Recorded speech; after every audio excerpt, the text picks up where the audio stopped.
What's up everybody? Welcome back to Make It Custom. I'm Carl Fisher, and today's video, I know you're gonna love it because I've been asked so many times to do this. How can you do louvers at home without a louver press? And proof is in the pudding. There's a little bit of trial and error, and I promise you can do this at home with scrap material or very cheap little chunks of metal that you gotta buy. And this is simple tools, guys. Nothing special here. We're talking grinder, file, sanding stuff. Simple stuff. You could do this at home. Look at the results that I got in this hood, and that is with hand tools. Let me show you how. Don't forget to like, click subscribe, hit notifications.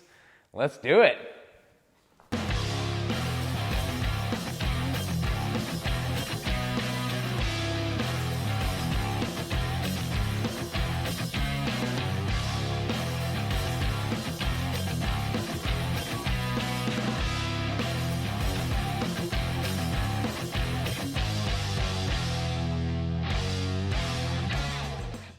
All right, let's get started on this. I'm really excited to do this today. This is something I've been meaning to do for a while. I've had lots of messages of people asking how this can be done. To be honest, I don't know for sure. I've seen other people make handheld louver tooling before. I've seen all kinds of louver presses. The louver presses are massive. They have to be massive so that they can shear and punch the louver all in the same motion. That is the difference between a handheld one and a large louver press, is that we're not gonna be shearing the material at the same time we are punching. We are gonna have to end up cutting little slots so that we can make basically a male and a female die that work well to tap the louver into the piece of sheet metal. There's gonna be all kinds of variables with this, the way you grind the louver, the way that the dies fit together. Those are all kind of trial and error things that we're gonna go over today. Like I said, I have not done this before, but I believe it can be done with extremely simple tools, which is what this video is all about. We're gonna use a grinder, a file, and scrap steel to make this happen today. I've got some 1/2-inch plate. This is just straight from the scrap bin. It was a die for something else. So some 1/2-inch plate, that's gonna be our lower, like our female die that we have our shape of louver cut into. And then we've got this piece, which I found, this was actually left over from making the bead roller bushing plates, I should say. This is a 3-inch wide by 3/4 inch piece of hot rolled steel. This is, you know, cheap stuff if you have to buy it. You don't have it in the scrap. And then I found a chunk of, I think this is just some 1-inch hot rolled round bar. This is gonna be the handle for our press. This is gonna be the male die for the press. And then we're gonna carve out a female die. And the way this is gonna work together is that we will have the female die underneath. We will be able to cut a slot in our sheet metal. We'll put our male die on top and we will drive that louver into each other. But like I said, it's not quite that simple. There's gonna be all kinds of things that we have to take into consideration as we are cutting and building this form. I'm gonna do my best to make this happen the way that it works in my head. If we run into hiccups along the way, we're just gonna work through them till we have a louver that we can be proud of. So let's get started. I'm okay. Okay. So we are gonna figure out what these pieces are gonna look like first, and then we're gonna trace them out onto our scrap steel. So I'm gonna start off by just templating what I think it's gonna look like. Because this is 3/4 inch wide, I know that that's gonna be the width of the void in my lower die, so we'll kind of start with that. Let's see how wide this flat bar is. This is 2.5-inch wide flat bar by 1/2 inch. So I'll start by making a template that's the same size as our material. That looks like it'd be good. So I think what we'll do is cut this piece out. We will cut another piece out that will be a bottom, a backer, because there needs to be something to stop the die, like a depth stop. And quite possibly we might put a little bit of rubber in there. You know, I've seen people use rubber before to help crisp up where a die meets the end of its stroke. So we might play with that. So right in the middle of this, I'm gonna mark my 3/4 inch. And then our die will be on an edge like that.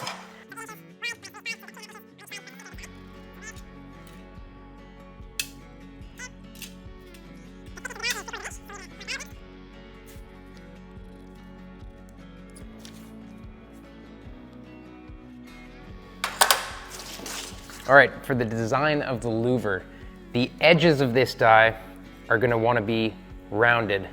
So if I'm looking at it like this, I'm gonna wanna round and radius this corner as well as this corner. And that will give us kind of the shape. So I'm gonna use a profile gauge for circles. This is a circle template I got from Mittler Brothers actually. It's a little Jamie Jordan series one. If you're wondering where to get this, Mittler Brothers. Not a sponsor, but is the one I use, so I'll let you know. So because it's 3/4 inch wide, 3/4 inch is the radius, so it's an 1.5 inch hole that I'm using as a template to make the shape.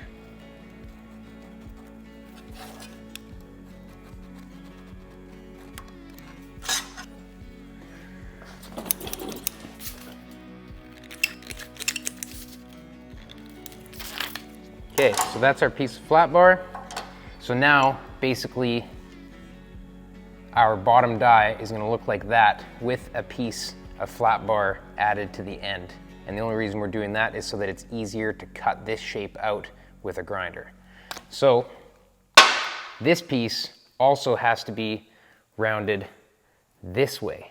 So not only are we gonna match this radius when we grind our die this way, but we're also going to have a radius going this way so that our Louvre gets that cupped look. And now this is something that people have all different kinds of louvers. There's ones that are dead flat when you get to the bottom. There's ones that are rounded. Different times in hot rodding kind of cultivated different looks of louvers. One of my favorite ones is actually Gene Winfield. He makes his own signature Louvre that has a peak in the center, and he just felt like that would be something cool, so that's how he made his Louvre die when he built his Louvre press. Much respect for that man. He's a legend. So we're gonna kind of grind our own feel into this. I probably won't keep it dead flat on the bottom of the Louvre. I'll probably give it a little bit of a radius this way, and then, like I said, radius to match the die in that direction, and then radius to have the cup shape. Here's something I picked up from Rachelene, just using these big markers. It's so good to use them kind of in replacement of Dicam? The machinist layout fluid, so that you can scribe things and see it really easily. It's just so much easier to just use a marker. Works just as well.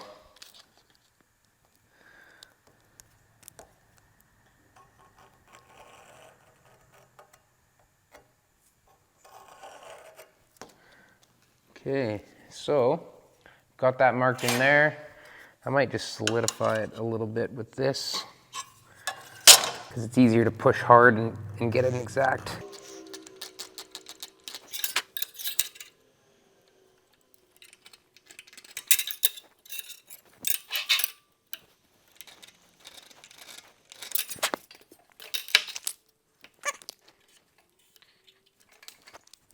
Okay, that's the beginning of our lower die. Let's go ahead and do that. I'm gonna cut most of it out with just a grinder, get it as close as I can.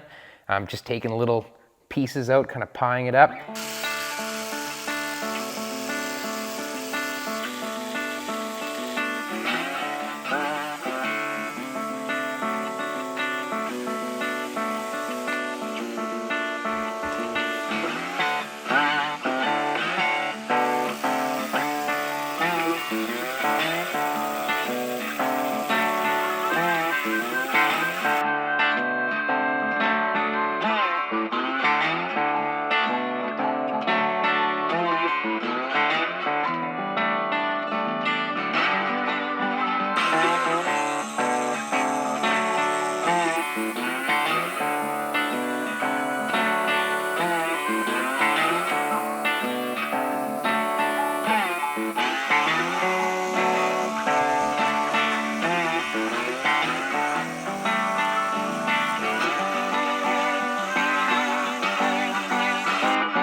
Okay, so I can get really close with a grinder, and we know this is going to be the top side of the die. So this edge is what's most important. If you gouge up the bottom, really doesn't matter, because when our sheet metal gets pushed in here, it's only gonna be really marking the metal on this edge. So you wanna be really careful that this edge is what you're being most accurate with. So I just used a grinder and got it nice and close. Now I'm gonna use a file.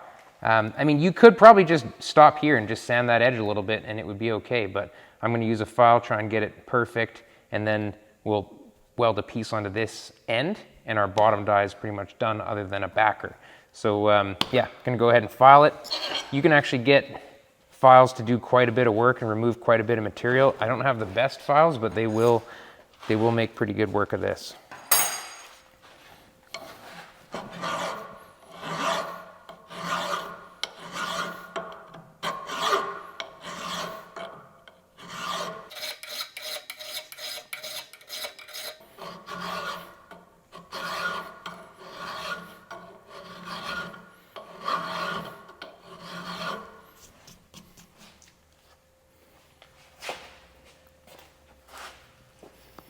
So that looks pretty good. I've hit that whole edge there. Like I said, not too worried about the bottom here. It's not really critical. This edge is what matters. So we're probably pretty good there. I'm gonna go ahead and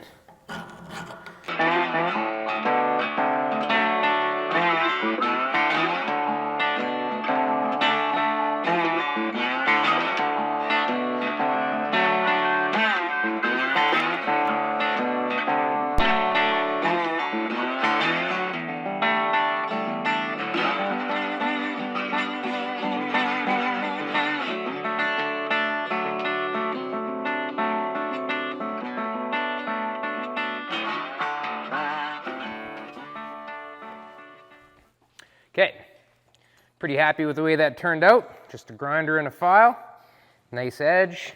We're gonna have to close that off, and then that is our lower die. Simple as that. Just carve out whatever shape. And like I said before, this shape could be anything. You could make it like looking like a trapezoid if you want, or whatever. But that is kind of the classic hot rod shape. So what I would like to do now is put a backer on it and weld these two pieces together. Once again, chunk of scrap. I think I was gonna mount a wheel to the wall for a hose reel or something. But now we have something to stop our louver from happening so that all of them are the same depth. And I think that's gonna be perfect. So I'm gonna just go ahead and weld these pieces to this, and that'll be that.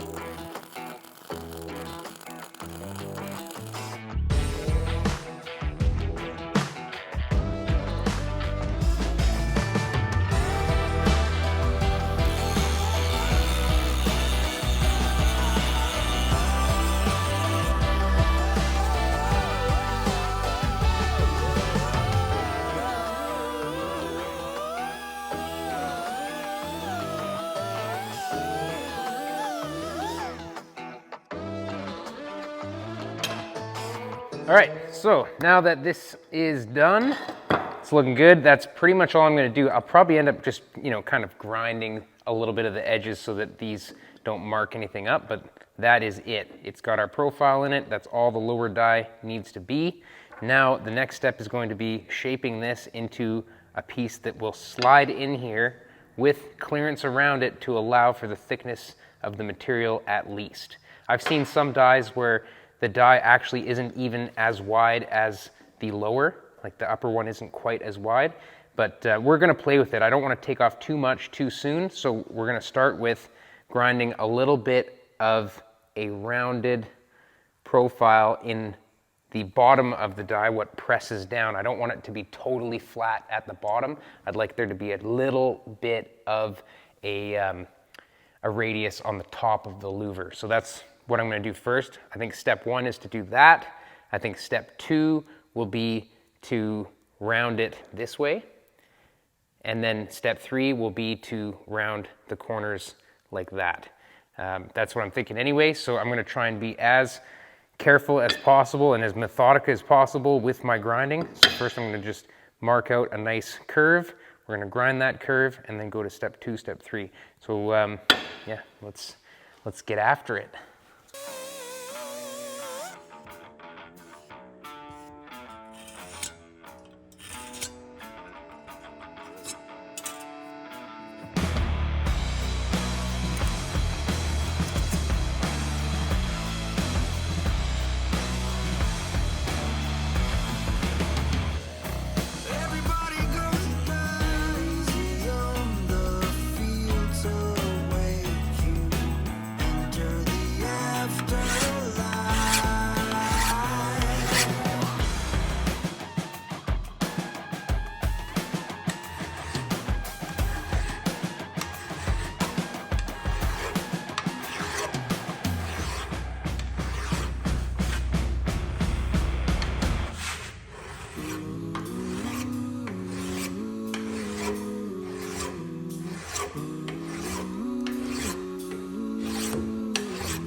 So we've got the one profile put in. I think now we're gonna do the radius on the back side.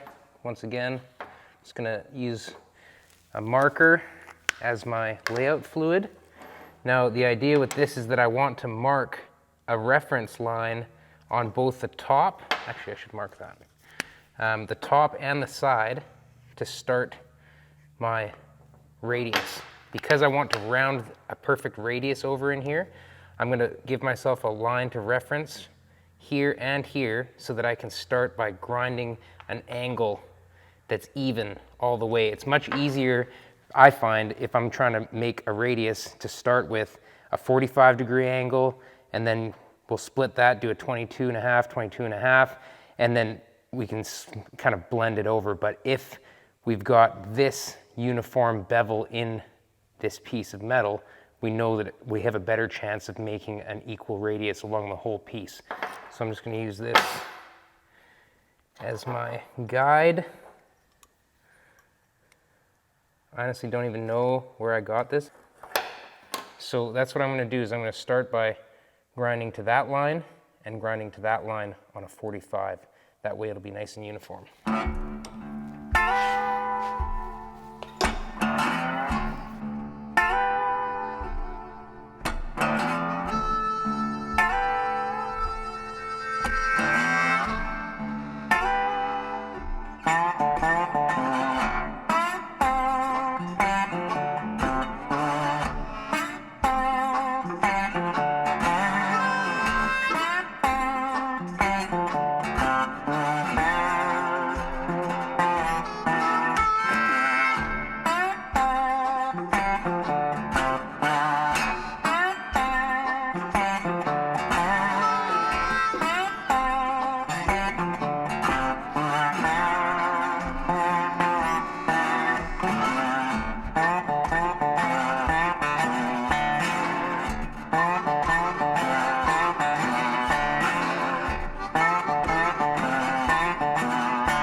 Okay, so my arm's super, super tired.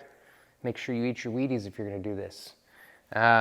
We've got most of the profile in here. So we started off with that, then we moved to this, then we went to this, and we've got it pretty close. But like I said, I didn't want to take too much off. This was more about getting all these curves uniform than it was about it fitting the die, because I have not been checking it against the die yet. This is more, like I said, getting it uniform. So when I do check it against the die, you'll notice that we have still not enough material removed from these corners for it to sit all the way down. We've actually got it sitting about 3/8 depth before it starts hitting things. So now take a bit off, check it, take a bit off, check it until it looks like we've got a decent amount of clearance all the way around it, and then we'll try it with a piece of metal. And then based on how that piece of metal comes out, we'll see whether or not we need to grind a little bit more or do any more tweaks that way. But overall, I mean, this kind of proves that with simple tools, you can make some pretty even shapes that otherwise, you'd have to have machined or something like that. So this is the old school archaic way of doing it. So I hope it works.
Oh, we're getting close. We are getting close. We're touching bottom now. Oh, sick. Right, so now we just have to gap it. I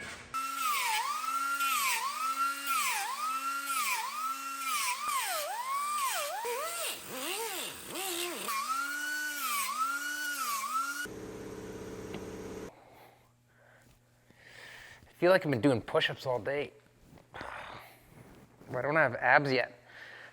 Okay, so I think I'm ready. Right now the tolerances are quite tight. I've just eyeballed it, eyes don't lie, it's tight. So I'm gonna cut a slot in this and we're gonna try it. I have some predictions as to what's gonna happen. I think number one, might be a little bit tight. Possibly it'll maybe rip the corner edges a little bit because of how tight it is.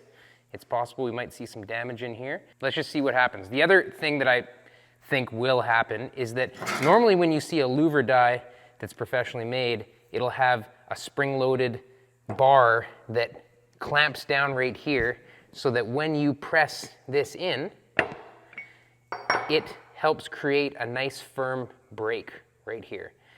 What else I've noticed is that a lot of other Louvre dies will actually leave quite a large gap on the backside so that the Louvre doesn't go straight and then curve so harshly. It's a little bit softer. So I think that's an area that we might end up having to remove some material later because of how much it's going to try and bend this up. But let's just try it. We're going to cut a 3-inch line in this piece of sheet metal and we're going to stick it on here and we're going to give it a shot.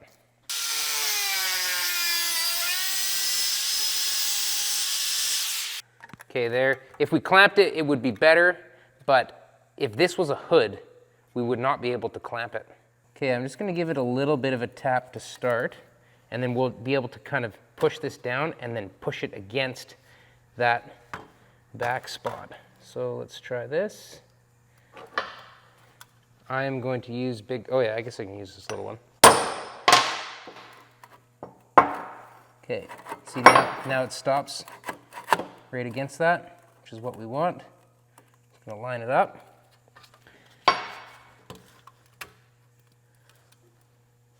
Eyeballing it. And then I'm gonna use the big kahuna.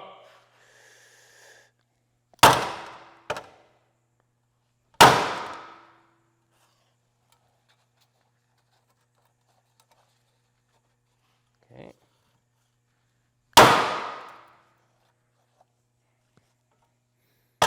We're still doing something.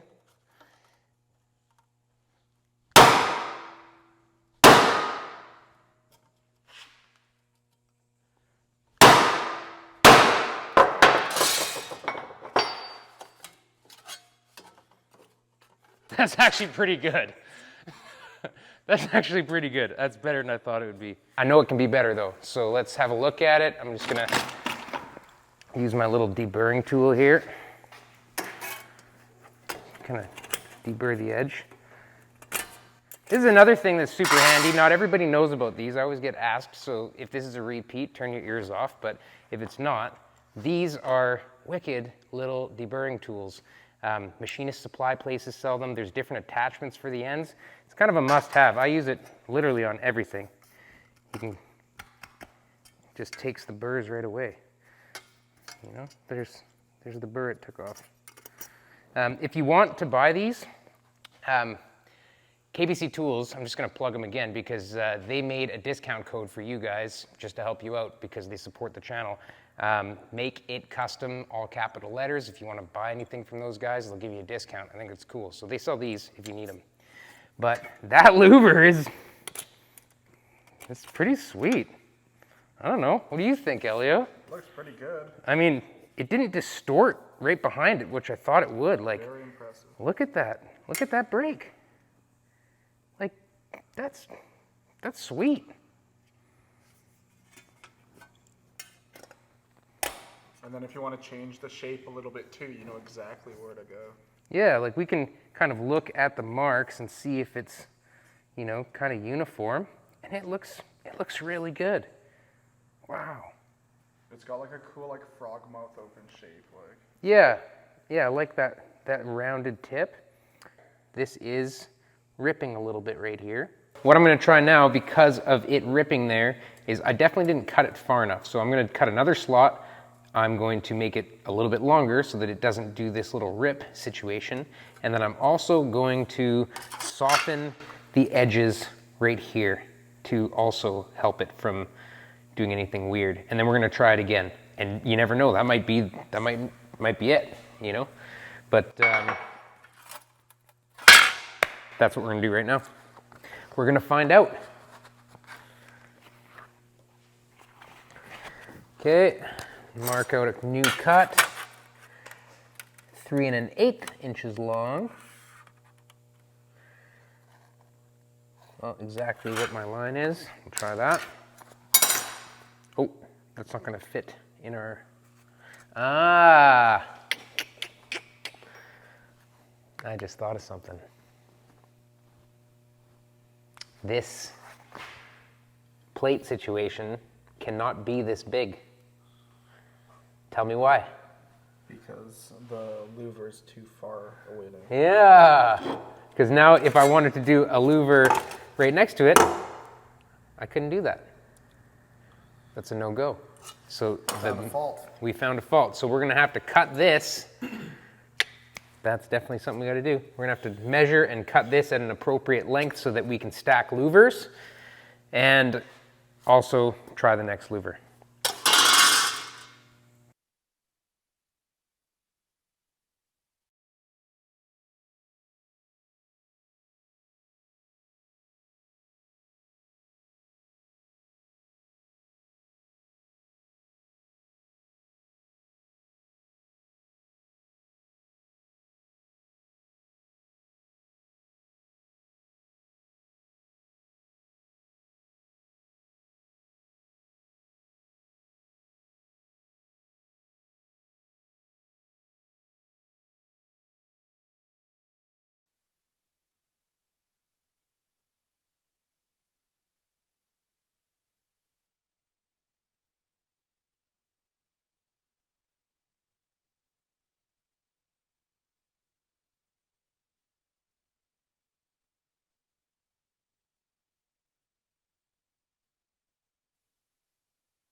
Okay, so what happened when we just tried this? A couple things. This started pulling up like I was kind of predicting before, but it didn't have a chance to on our first one because we didn't have the slot there. The other thing is that it started cutting this edge. So I guess that when I did my first trial, I must have not hit it all the way down because it didn't do this the last time. The Louvre itself is extremely tall, so I think that what I might do is just stop the depth a little bit with either a piece of sheet metal or some rubber or something. I'm gonna stick something in here to stop it from going any deeper. I also could just grind this down more, but I think the Louvre is almost too big, like that's gigantic. So let's, I'm gonna find something for in there. Okay, so what I found is just some, I think this is for like the windows of Model A's or something. It's this thin rubber, maybe a 1/16 of an inch. I'm gonna cut a strip, stick it in there, and I'll probably start with 2 strips of it and see if that is gonna be adequate for us.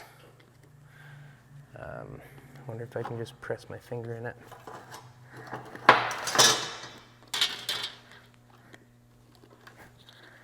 Yeah, there you go. Marked out perfect.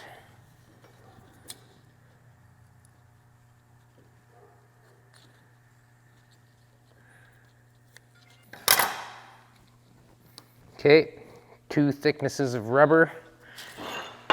We're gonna give it another shot with this one. See how we do. I'm gonna tap this down a little bit first with a body hammer.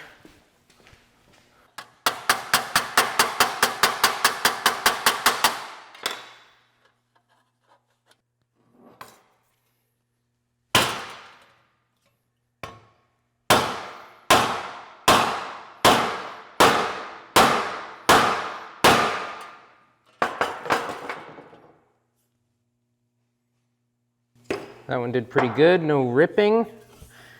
We could also maybe soften the edge of this if we wanted to. Let's do one more here. You think one more piece of rubber, hey? Yeah, it'll flatten the top a little bit, just enough. Like, it's way better, but... Yeah, I think you're right. Let's do another piece of rubber.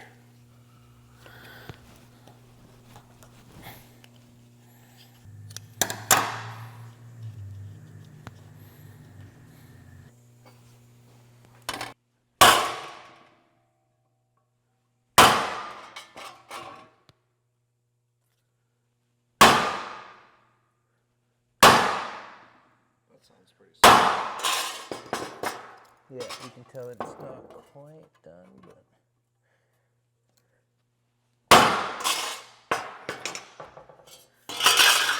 There. That was a beautiful Louvre, man. Look at that one. You can see Like, you can see the progression. Like that one to that one to that one. Yeah. That one's nice. Looks nice under here. also straightened out too, like this one's flared up. Yeah. This one's a bit, but this one's quite straight if you... I think that's the other thing is that with this technique, it'd probably be better to cut one, do it, then cut the next one and do it, because if there's a slice right behind as you're doing it, it's obviously going to distort it more. Right? So let's try another panel. Now that we've got the depth how we like it, let's try one more.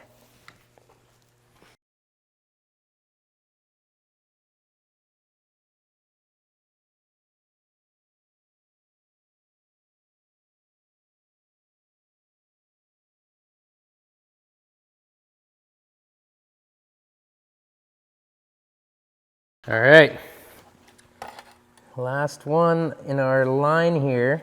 Definitely one of the keys is cutting them as you go for this hand technique, because it really helps keep the backside of the Louvre from distorting at all because of the next cut. So it's a slow process, but... So I like to bang it down once so that we can find the edge. Make sure it's nice and centered. You can see right through that cut. Then the die lines up to the bottom piece.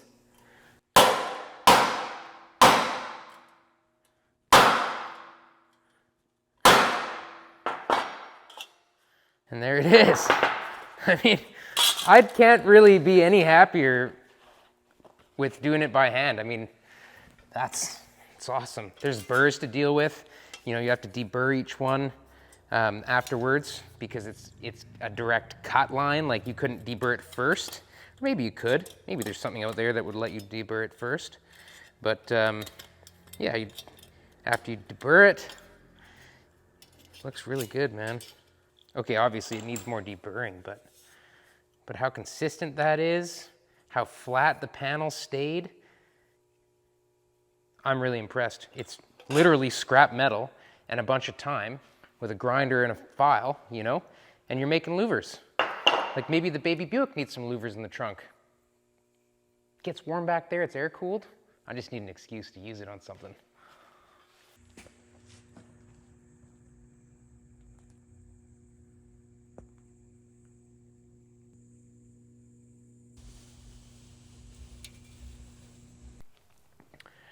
Okay, so here's the plan. It's a new day. I don't want to stop here. I think that it would be really cool to refine this a little bit. The die is actually a little bit sharper on this side than this side, so I'm going to grind that down a little bit. That is evidenced by the way the louvers look. They're a little slower on the one side and a little sharper on the other side. So I'm going to try that. Yeah, you can even see it like rubs a little harder there, a little softer there. So I'm gonna try and even that out. And then I found this. This is a original paint 1941 to 1946 Chevy truck hood.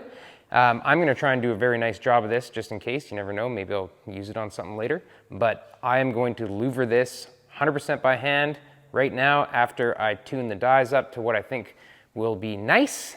And we're gonna see what it does. Because, you know, doing it on a small flat panel is one thing, but putting it into a hood has a couple different things, you know, incorporated into it. The hood skin is a little bit stronger because the skin has a little bit of crown in it.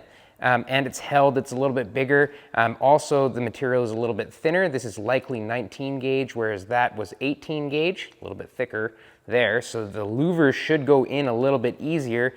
And I also just want to try out some different methods of making sure that the louvers go in nice and straight.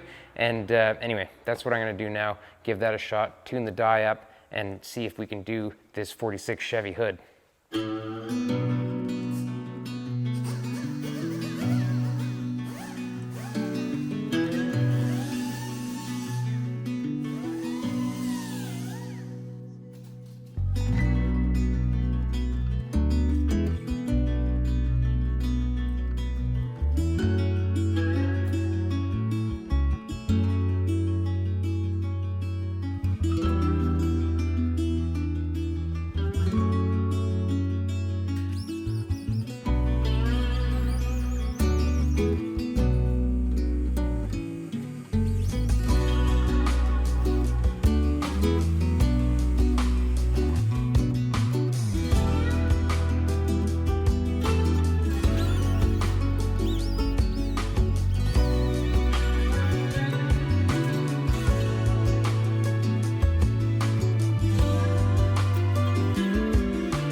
I just had an idea. I don't know if it's going to be the best idea or the worst idea, but thick shag carpet, what if I cut this out inside of it? I feel like it would hold the whole hood really nicely, not mess it up at all. That's all I'm thinking.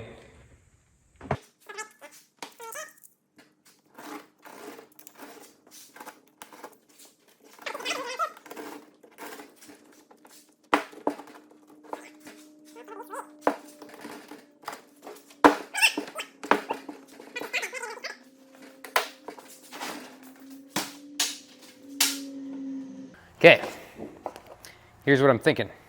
Need a way to make layout a little bit easier.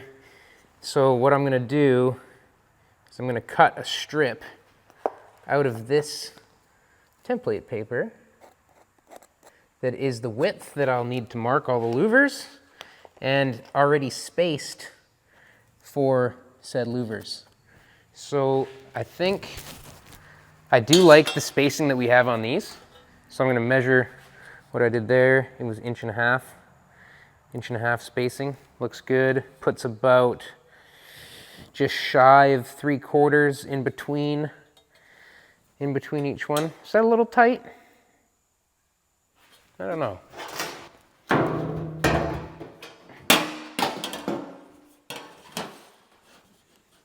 You know, something like that. I think it works. I think that's a good spacing. I don't mind that. Okay, that's what I'm gonna do. I will mark that out at 1.5 inches.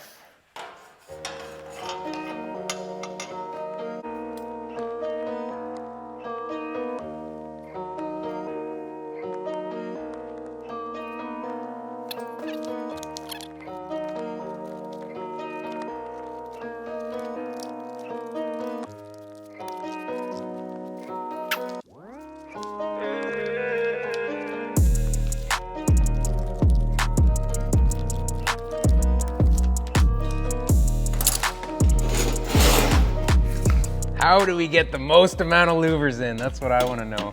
Not because I want to do the most amount of work, but if that's the only way, we get 3 rows.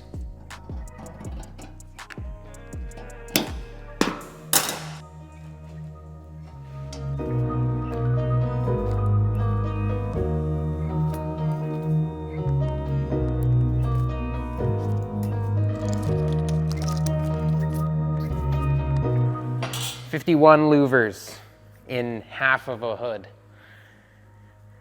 For a little hood, that's a lot of louvers. 2 inches, 2.5, 2.5. Okay. So I'm gonna mark 2 inches.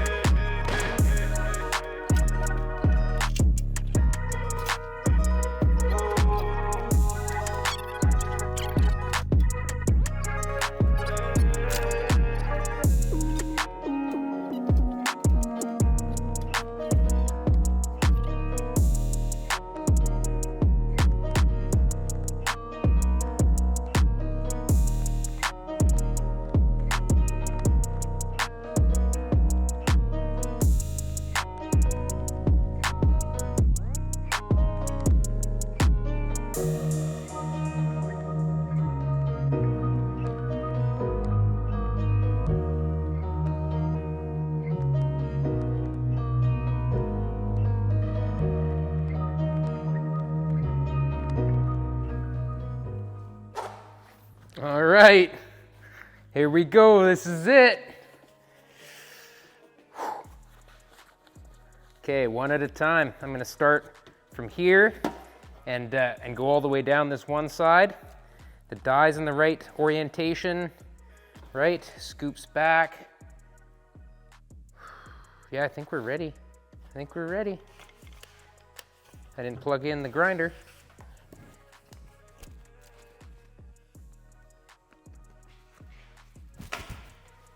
All right.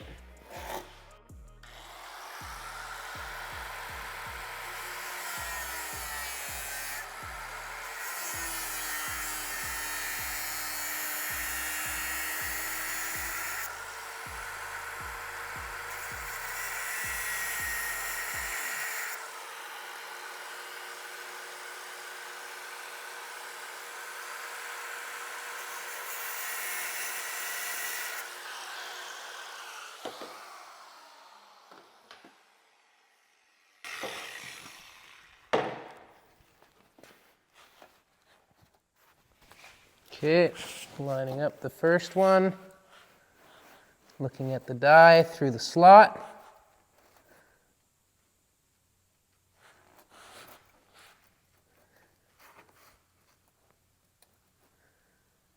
Yep, right there. Put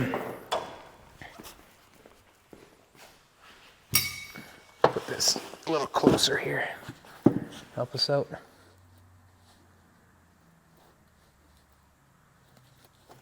Yep. You know what would help is a center line.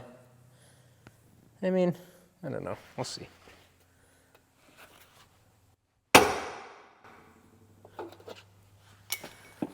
Okay, just button it right up against the die. Now that we've got that flat spot, right up against the flat spot.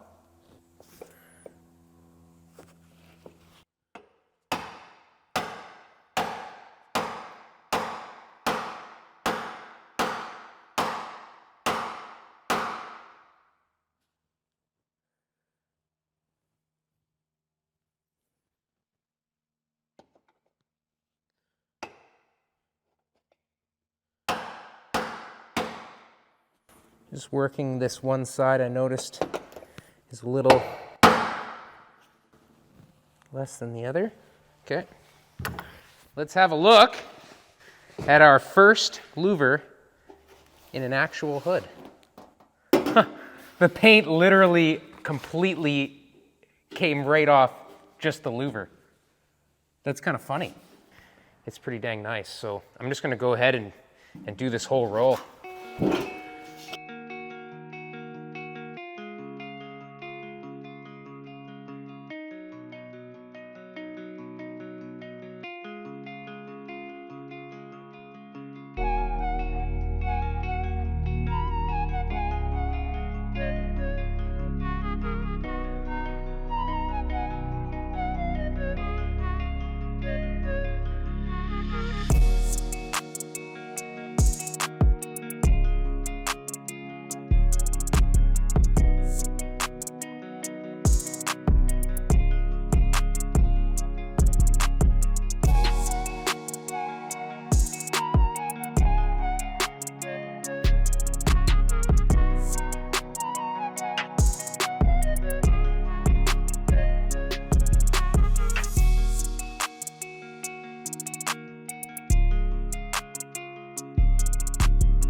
Okay, I mean, proof's in the pudding. Like I said, I am actually really surprised at how well this turned out. I'm not trying to just toot my own horn or fill my own tires, but my main concern with doing louvers by hand is that all the louver tooling I've seen in the past always has a piece of metal that is spring-loaded and comes down in between the last louver to hold this area down so that you get a nice bend on the next one.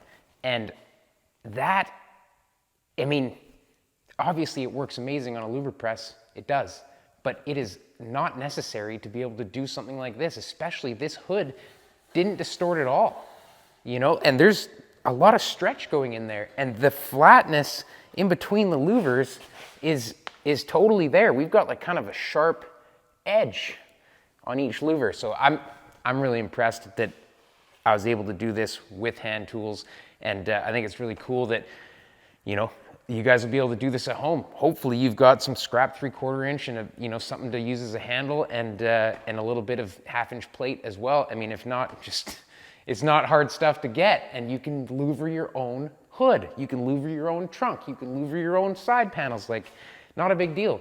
I highly suggest using a piece of carpet. That was amazing to be able to hold the die from moving around and be able to, you know, slide the hood back and forth without marking it up. The thick piece of shag worked awesome for me. So hopefully you guys can get a piece of carpet too. And I mean, that's it. That's all it is, you know, that's the bottom die.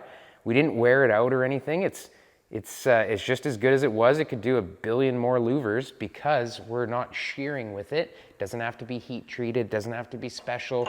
That's basically why a louver press is so massive, is so that it can shear.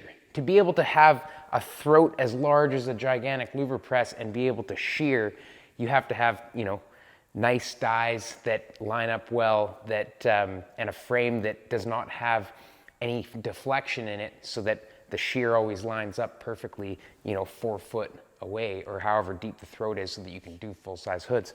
So not having them, you know, have to be connected on a big thing, and you can just use it by hand. I mean, and we're cutting the little slot. You can't even tell that I cut those with a grinder, by the way. Like from this side, it looks like they're sheared. You know, it doesn't look like, oh, obviously that guy cut those with a grinder. So, I mean, anyway, I'm babbling on. Really stoked on this, hoping you guys try it at home. Hope you guys get similar results. I just want to give a big shout out to my buddies over in Australia, Jordan Bennett, Bennetts Customs. If you've been here for a while, we collaborated. We did a little bit of work on a nose when he was visiting family. He came back home. Jordan Bennett, he's from Langley, from here. We've known each other for years and years. He's a great, great guy.